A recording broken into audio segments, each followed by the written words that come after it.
मेरे दिव्य गुरुदेव श्री परमहंस योगानंद जी के द्वारा ये टॉपिक श्रीमद् भगवद गीता के प्रथम अध्याय का 14वां श्लोक और उसकी व्याख्या है।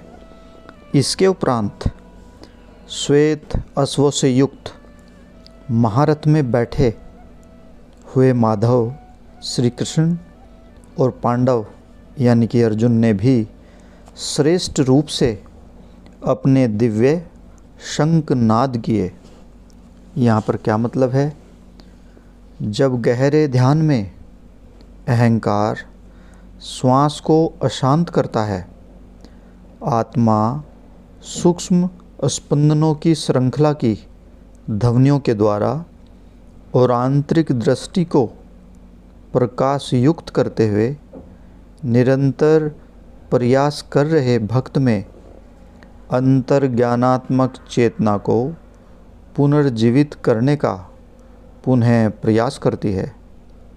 पांडव या भक्त अर्जुन दिव्य ध्यानस्थ अंतर्ज्ञान के रथ में बैठा है और उसकी दृष्टि भ्रूमध्य में दिव्य कृष्ण चैतन्य या कुटस्थ चैतन्य में निहित ब्रह्म में केंद्रित है तथा वह दिव्य नेत्र के प्रकाश को देखता है और प्रणव यानी कि सृजनात्मक ओम की ध्वनि को सूक्ष्म शरीर के मेरुदंडीय चक्रों से स्पंदित होती कंपन होती विभिन्न ब्रह्मांडीय ध्वनियों के साथ ओम को सुनता है।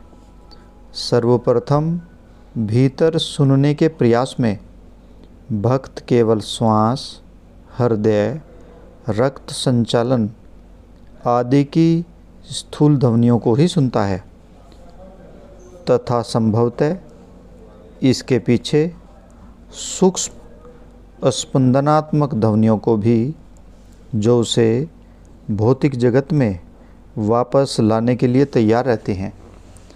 जैसे जैसे उसका ध्यान गहरा होता जाता है, वह अपने भीतर दिव्य चेतना के सूक्ष्म संगीत को सुनता है।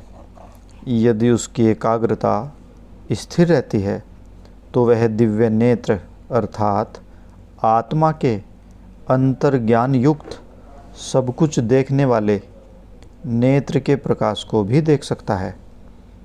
एक गहरे नीले केंद्र यानी कि आत्मा का निवास से सभी दिशाओं में दौड़ते श्वेत प्रकाश के अश्वों द्वारा खींचे जा रहे अंतर्ज्ञान के रथ को निहारो। इस श्लोक में श्री कृष्ण को माधव कहा गया है।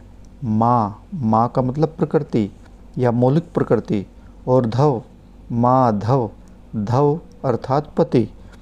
दूरदर्शक दिव्य नेत्र की नीली आभा एकमात्र द्वार जिससे होकर भक्त कृष्ण यानी कि कुटस्थ और वैश्विक क्राइस्ट चैतन्य ईश्वरीय चैतन्य की अवस्था को प्राप्त कर सकता है। इस नीली आभा के चारों ओर देदीप्यमान श्वेत स्वर्णिम प्रकाश है अर्थात दूरदर्शक जैसा सूक्ष्म नेत्र जिससे पूर्ण प्रकृति का प्रत्यक्ष बोध किया जाता है। नीले प्रकाश के केंद्र में एक श्वेत तारे जैसा प्रकाश जो अनंत ब्रह्म और ब्रह्मांडीय चेतना का द्वार है। गुरु जी ने श्लोक 14 में समझाया कि किस तरह से भक्त अर्जुन जब गहरे ध्यान में उतरता है तो दिव्य दृष्टि को किस तरह से देखता है और अनुभव करता है। जय गुरु जी।